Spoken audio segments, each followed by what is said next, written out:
Hai Bapak Ibu, Assalamualaikum warahmatullahi wabarakatuh. Salam sejahtera, selamat pagi untuk menjelang siang nih untuk kita semua. Jadi saya Suhardi, SPT Penyuluh Pertanian yang WKPP-nya wilayah kerja saya itu di Kecamatan Bieu, tepatnya di Desa Riloka. Saya mencoba Bapak Ibu mengulik tentang pemahaman tanah dan unsurnya. Nah, artinya ini kita bukan bicara tentang tanah sengketa atau tanah-tanah warisan. Nah, ini adalah kita berbicara tentang tanah sebagai media untuk tanaman.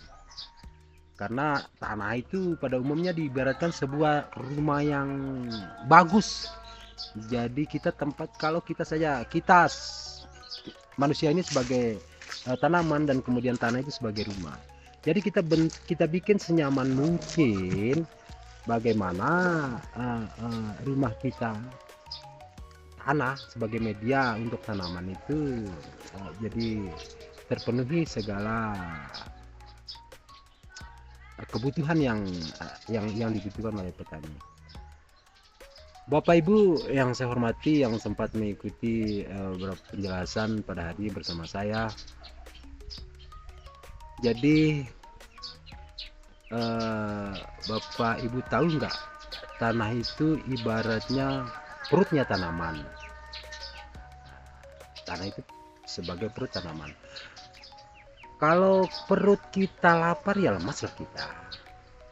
Kalau perut kita sakit ya tentu kita tidak punya tenaga, yang nggak bisa kerja lah. Sama juga dengan tanaman. Nah, ini kalau saja tanahnya miskin hara Bapak Ibu, ya tanaman kita meriang lah, kurus lah, gampang kena serangan penyakit lah. Ini yang terjadi manakala media tanah ini sebagai media tanam pada tanaman itu. Masalahnya kadang kita petani suka bingung, kok sudah dipupuk banyak sekali ini tapi hasilnya nggak maksimal, ya segitu-gitu aja gitu loh. Atau kenapa ada lahan yang subur banget tapi ada juga lahan yang di sebelah kita itu kadang-kadang di bersebelahan itu ya kering, ya gersang. Nah, ini yang perlu kita pahami bagaimana cara nantinya kita mengolah. Nah, jawabannya ada di sini Bapak Ibu. Tanah itu punya unsur-unsur yang punya unsur-unsurnya sendiri. Jadi beda tanah beda unsurnya, beda tempat beda kadang-kadang beda unsur haranya. Ada gizinya, ada rasanya, bahkan ada tingkat asam manisnya. Ya, kalau seperti saya ya sukanya kopi manis ya, karena saya ini hitam manis gitu. Kemudian ya kadang juga ada orang yang suka pahit gitu. Ini kan menurut selera saja. Begitu juga tanah. Jadi harus pas kadar haranya ketika bertemu dengan tanaman itu, akar tanaman itu. Jadi Bapak Ibu, saudara-saudara, di video ini kita akan bahas bagaimana mengenai tanah kita supaya tanaman bisa makan dengan lahap, dengan sehat, dengan cepat, hasilnya nanti akan mantap. Jadi jangan kemana-mana, tetap nongkrong aja bersama saya, dan saya akan memberikan beberapa tips tentang budidaya tanaman yang bersinggungan dengan tanah. Bapak Ibu yang saya hormati, coba kita jujur saja sama-sama sekarang ini. Berapa seringkah kita menabur urea? Banyak sekali. Dan pada umumnya petani kita ini senang sekali dengan urea, karena dampaknya kalau kasih urea itu harus langsung tanamannya hijau. Nah, tapi hasilnya tidak sesuai dengan harapan Bapak Ibu. Atau ada lahan yang sudah dibajak rapi sekali, ada lahan yang ada lahan yang ya biasa-biasa saja diolahnya. Kemudian ada saja yang pengolahannya ya tanpa olah tanah TOT. Tapi ada yang diolah sangat sempurna saja, tapi tanamannya tetap kuning-kuning daunnya. Bahkan batangnya kurang sehat. Nah, ini yang perlu kita ketahui. Kenapa bisa begitu, Bapak Ibu? Karena tanah itu bukan campuran lumpur atau debu serta pasir saja, tapi tempat hidup milian makhluk kecil, mikroba, gudangnya makanan tanaman itu. Ada nitrogen juga, ada fosfor, ada kalium, kemudian kalsium, magnesium, belerang, sampai unsur mikro makro seperti seng dan bron. Kalau salah satunya kosong, ini mohon diperhatikan, kalau salah satu unsur itu tidak ada, tanaman bisa sakit. Ibarat kita makan nasi tanpa lauk. Nah, ya kenyangnya dapat, tapi nggak sehat. Ini yang perlu kita pahami pada tanaman kita. Mengapa saya selalu menggeret tanaman ini kepada diri kita pribadi? Karena supaya kita itu gampang bagaimana paham dengan tanaman itu.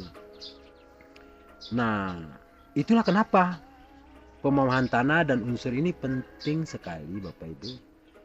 Supaya kita tahu, kita paham kapan tanah itu perlu tambahan pupuk, kapan tanah itu cukup, kemudian kapan tanah itu harus istirahat. Supaya pupuk yang kita taburkan tidak mubazir, Bapak Ibu, tidak bikin biaya membengkak, dan supaya hasil panen kita lebih maksimal, bukan asal tumbuh, tapi tumbuh yang sehat, yang kokoh, yang tahan akan penyakit. Jadi tujuannya ya kita belajar, bagian ini sederhana sebetulnya, Bapak Ibu. Dan Bapak Ibu, kami mohon tetap bersabar, dan saya akan mencoba memberikan pemahaman tentang ini. Yang pertama sekali yang perlu kita ketahui itu mengenali sifat-sifat tanah kita, tanah yang kita olah, tanah tempat kita usaha pertanian ini, tempat kita menanam dan sebagainya. Kedua, jadi memahami unsur hara yang dibutuhkan oleh tanaman. Sekarang tanahnya sudah kita paham sifat-sifatnya, kemudian memahami unsur-unsur hara yang dibutuhkan oleh tanaman, itu juga penting. Kemudian yang ketiga, menyiapkan strategi yang tepat, efisien dan hemat untuk bagaimana caranya kita menyikapi tanah-tanah yang sudah kita kenali dan unsur hara yang ada di dalam tanah kita. Dengan begitu, Bapak Ibu, bukan hanya jadi petani yang kerja keras, tapi juga petani yang cerdas. Kita harus bekerja dengan cerdas, dan percayalah hasilnya akan terasa di kantong. Karena saya itu berprinsip, usaha itu tidak akan mengkhianati hasil. Bapak Ibu, para petani yang berbahagia, prinsip memahami tanah itu gampang sebenarnya. Coba kita bayangkan, tanah itu seperti manusia. Manusia butuh makan nasi, lauk, sayur, buah, air biar sehat.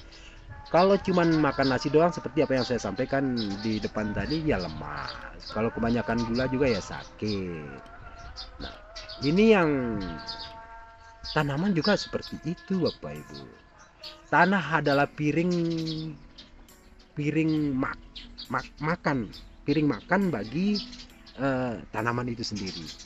Isinya ya adalah berbagai macam unsur hara seperti nitrogen. Nitrogen itu ya kalau Bapak Ibu dengar kadang-kadang penyuluh itu menyebut NPK.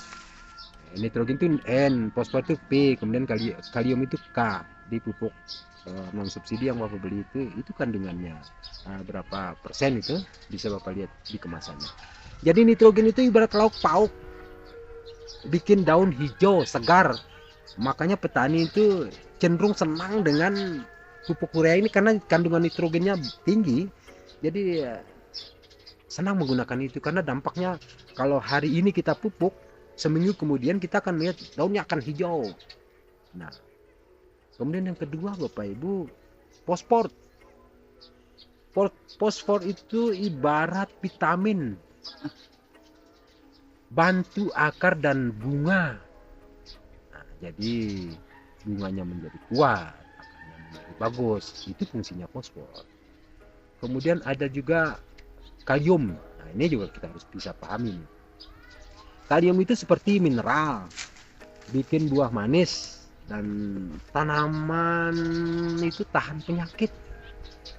Kalau pada kita itu kalau nggak salah mineral itu terkandung pada garam. Nah, lalu ada unsur lainnya seperti kalium, kemudian magnesium, belerang, sampai unsur mikro. Walaupun kecil unsur-unsur mikro ini, namun perannya sangat besar Bapak Ibu. Ini yang kadang-kadang kita sepelekan. Kemudian prinsip pertama itu harus seimbang. Kalau satu unsur hara itu berlebihan Bapak Ibu, tanaman juga sakit. Pokoknya N-nya tinggi, tanaman itu juga sakit. P-nya juga tinggi, tanaman itu juga sakit. K-nya tinggi, tanaman juga sakit. Ini harus seimbang. Kalau ada yang kurang, tanaman bisa kerdil juga. Unsur haranya tidak kurang gitu, bisa tanaman kerdil. Kemudian prinsip kedua itu cocok dengan kondisi tanah. Jadi artinya tidak semua pupuk itu diberi takarannya pada sama pada saat melakukan pemupukan. Kita juga harus cocokkan dengan kondisi tanahnya. Ya kalau tanahnya subur nggak usah Bapak Ibu mupuk banyak-banyak. Bahkan kalau sudah subur nggak usah pupuk pakai nitrogen juga bisa. Oke, seperti itu. Tanah itu ada yang asam, ada yang netral, ada yang basah Bapak Ibu. Kalau terlalu asam, pupuk yang kita kasih bisa, kalau banyak pupuknya yang kita kasih dia bisa ngambek, tidak diserap tanaman. Ini yang perlu Bapak Ibu ketahui. Kemudian prinsip ketiga, rawat tanah, jangan cuma dikasih pupuk kimia. Karena kita pada umumnya Bapak Ibu petani, artinya mungkin karena maaf ini tingkat pemahaman kita bersama-sama itu masih rendah tentang bagaimana cara merawat tanah. Tanah juga tanah itu butuh istirahat Bapak Ibu, sama seperti kita. Dan butuh makanan organik seperti tetap gembur, subur dan tidak cepat rusak. Ya caranya dikasih pupuk organik lah, jangan terus dikasih pupuk kimia karena tanah itu bisa menjadi padat. Jadi Bapak Ibu para petani sekalian, jadi kuncinya adalah pertama seimbangkan gizinya. Jadi gizi itu harus seimbang. Kemudian yang kedua, sesuaikan dengan kondisi tanahnya. Kalau kita menukung, dan selalu dijaga kesehatannya. Kalau 3 prinsip ini kita dapat pegang, insya Allah lahan kita akan tetap jadi rumah yang nyaman bagi tanaman. Ini sangat prinsip sekali. Kemudian Bapak Ibu para petani yang saya hormati, sekarang mari kita lihat gambaran besarnya dulu. Kalau kita mau memahami tanah dan mengelolanya, ada berapa langkah strategi umum. Ya kalau kita sebetulnya para petani itu sudah melakukan hal ini, tapi mungkin perlu saya ulangi penjelasannya tentang langkah-langkah strategi ini.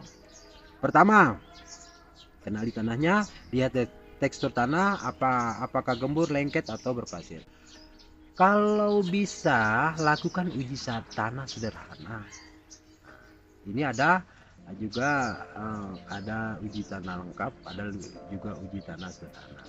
Itu ibarat kita cek kesehatannya dulu sebelum diberi obat. Kedua, perbaiki struktur tanah. Tanah yang gembur ibarat kasur empuk buat akar tanaman, jadi mudah ditembusi. Akar itu mudah menjalar kemana-mana untuk menyerap makanan yang ada di dalam tanah, unsur-unsur yang ada. Caranya bisa dengan pupuk organik. Kita benahi ini pupuk hijau atau pengolahan tanah yang benar. Nah, kemudian yang ketiga, atur keseimbangan haranya. Keseimbangan hara. Tanaman tidak butuh pupuk yang banyak, tapi butuh pupuk yang pas takarannya Bapak Ibu. Gunakan pupuk sesuai rekomendasi dan lihat fase tanaman manakala kita melakukan atau memberi hara yang terkandung dalam pupuk itu kepada tanaman. Ini harus kita bisa pahami. Kemudian berikutnya itu ini yang keempat, ini kelola air. Mengelola mengatur atau mengelola tata air ini dilakukan dengan baik itu karena air ini pada dasarnya petani itu senang air, tapi tanaman itu belum tentu membutuhkan air. Petani kita itu senang sekali memasukkan air supaya kelihatan subur. Sebetulnya ada fase-fase, ada tahapan-tahapan, ada umur-umur tanaman itu membutuhkan air. Tidak selamanya dia membutuhkan air. Seperti padi itu juga, padi itu bukan tanaman air, tapi tanaman yang membutuhkan air. Tanah sehat butuh air yang cukup, iya. Kebanyakan bisa bikin akar busuk, iya. Seperti itu. Kekurangan air tanaman bisa jadi layu, sangat iya. Nah, ini yang harus kita perhatikan dalam bagaimana mengelola tata kelola airnya. Dengan strategi umum ini ibarat kita punya peta perjalanan. Jadi kita sudah punya langkah-langkahnya. Umpamanya kita menuju ke suatu kota A, ketika rutenya kita sudah paham, maka kita tidak akan kesasar, tidak, lebih gampang kita menuju ke lokasi tersebut. Begitu juga usaha pertanian ini, ketika sudah kita mengenali semua langkah-langkah dan semua yang bersifat sangat penting bagi tanaman dan tanah ini, maka insya Allah hasilnya akan bagus. Kalau kita sudah tahu jalan, nanti bagian trik-trik kita akan bicarakan detail langkah-langkah atau langkah per langkah bagaimana cara melakukannya.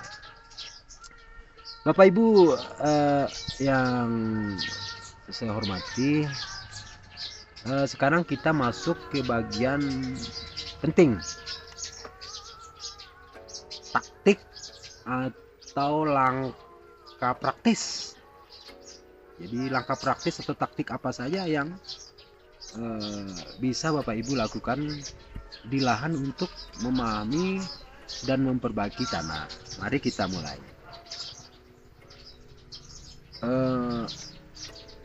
Pertama sekali, uji sederhana tanah. Tidak perlu selalu ke laboratorium. Ya, kalau kita petani itu kalau perlu kalau kita uji lab tanah harus ke Mataram dong, biayanya lebih besar.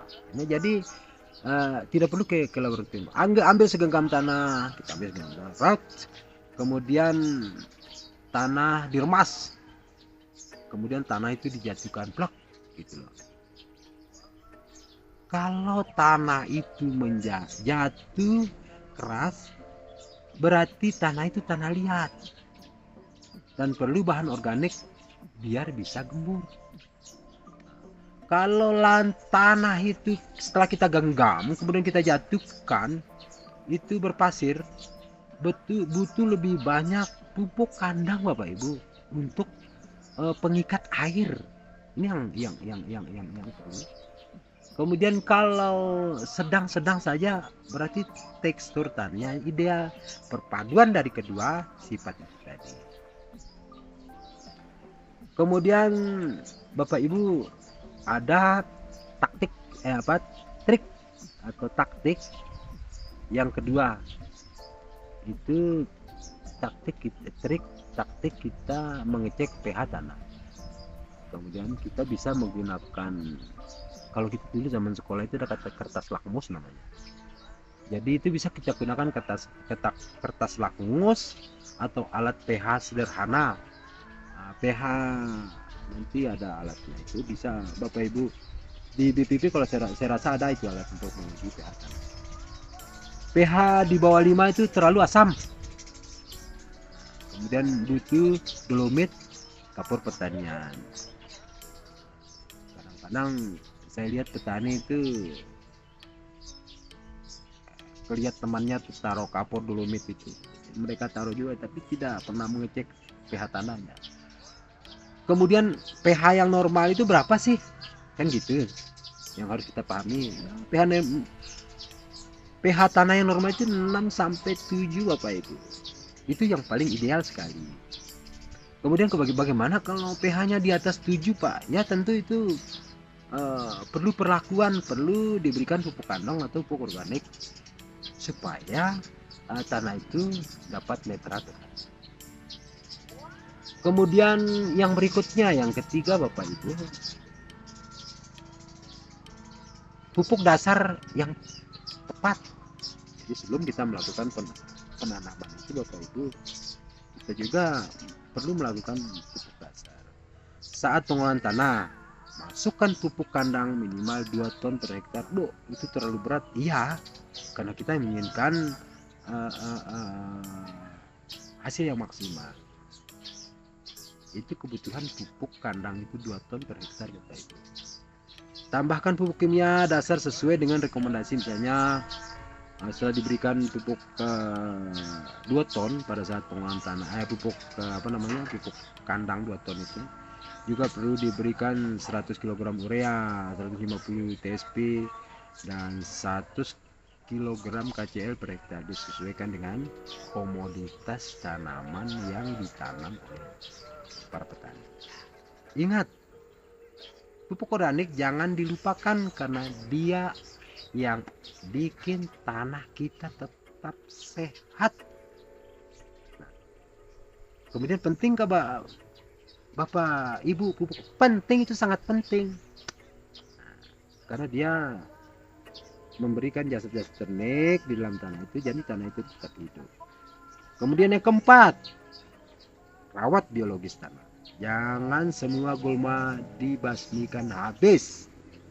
Kita kan melihat lahan, jadi gulma itu kita ingin habiskan saja, jadi tanah itu sisakan sedikit untuk makanan cacing, karena cacing itu butuh makanan dari gulma. Kalau ada cacing di tanah, itu tanahnya tanda sehat. Tapi kalau ada cacing di perutnya anak-anak, itu tandanya anak cacingan. Beda dengan tanah.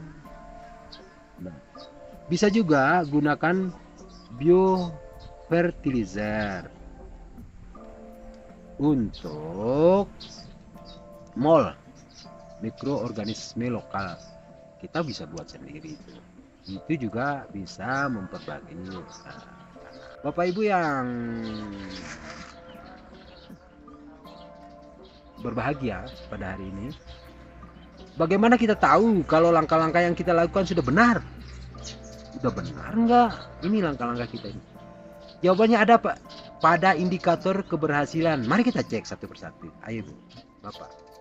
Indikator pertama, tanah gembur dan tidak pecah-pecah. Kalau diinjak terasa empuk. Kalau diremas-remas mudah hancur. Ini bagi Bapak-bapak, kalau diremas-remas itu mudah hancur, itu tanahnya empuk. Tandanya struktur tanahnya bagus. Kemudian indikator yang kedua, warna daun tanaman yang kita tanam di situ adalah hijau segar gitu loh. Segar hijau. Itu berarti sehat. Daun tidak pucat, tidak kuning dan pertumbuhannya rata. Ini tanda unsur hara tercukupi, terutama nitrogennya. Nah, indikator yang ketiga, pertumbuhan tanaman seragam. Jadi enggak di sebelah sananya kuning, sebelah situnya daunnya hijau. Jadi pertumbuhan tanamannya seragam. Kalau umpamanya kita lihat dari tinggi tanaman sama kokoh, kemudian batangnya sama besar. Nah, itu artinya haranya tersebar merata. Kalau ada yang kerdil, berarti itu haranya tidak merata. Masalahnya pada distribusi hara atau air. Kita pupuk saja tidak rata airnya, itu juga tidak sehat bagi tanaman. Bapak Ibu yang saya hormati dan berbahagia pada hari ini, kehidupan indikator keempat tuh kehidupan biologis tanah. Kalau kita cangkul, ada cacing, sudah saya katakan tadi, ada cacing, ada semut, banyak di tanah itu. Tanah itu sehat, itu tandanya mikrobanya bekerja, Bapak Ibu. Kemudian indikator berikutnya, indikator kelima, produksi meningkat, artinya meningkat produksinya dari tahun-tahun sebelumnya. Kemudian biaya yang kita keluarkan tuh lebih efisien. Nah, ini yang menjadi indikator. Kemudian itulah tanda-tanda kalau tanah kita benar-benar sehat dan pengelolaannya tepat. Bapak Ibu, para petani yang berbahagia pada hari ini, insya Allah, mari kita simpulkan yang sudah kita bahas hari ini. Pertama, tanah itu ibarat perut tanaman. Kalau sehat, tanamannya juga akan sehat.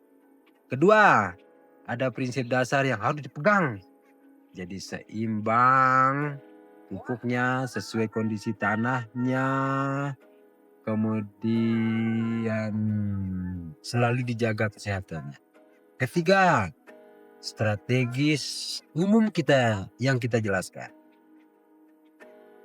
Kenali tanah, perbaiki strukturnya, seimbangkan haranya, atur air dan jaga biologis tanah. Kemudian keempat ini Bapak Ibu, langkah praktis bisa kita mulai dari sebelum kita berusaha itu kita menguji cek pH untuk pemberian pupuk dasar. Kemudian menjaga organisme tanah sampai dengan pengaturan air. Dan terakhir, kita bisa melihat keberhasilan dari tanah yang subur, daun yang hijau segar, pertumbuhan seragam, banyak cacing di tanah, serta hasil panen meningkat. Nah, ini yang indikatornya. Jadi, saya ulangi, kita bisa melihat keberhasilannya ketika kita sudah memperlakukan tanah itu dengan baik, yaitu tanahnya gembur, daun tanaman itu hijau, pertumbuhan seragam, banyak cacing di tanah, serta hasil panen meningkat. Kesimpulannya sederhana saja. Kalau kita merawat tanah, tanah akan merawat tanaman kita. Kalau tanaman sehat, hidup pun kita ikut sehat. Kantong kita Bapak ikut sehat, tidak melorot. Yakin saja itu. Sekarang giliran Bapak Ibu untuk bertindak. Ayo mari kita menyelamatkan tanah kita demi keselamatan keberlangsungan usaha kita. Coba praktekkan langkah-langkah ini. Lahan kita masing-masing, mulailah dari hal kecil. Kemas tanah dan lain sebagainya, itu besok di minggu depan Bapak Ibu akan lihat perbedaan. Jangan lupa terus belajar, saling berbagi pengalaman antara sesama petani dan ikut terus video berikutnya. Kemudian jangan lupa kalau ada hal-hal yang perlu Bapak Ibu konsultasikan, silakan datang ke DPP. Di sana ada penyuluh pertanian, pengamat hama, sebagai tempat kita jaga petani yang bukan hanya kerja keras tapi kerja cerdas, menghasilkan yang luar biasa. Salam tani.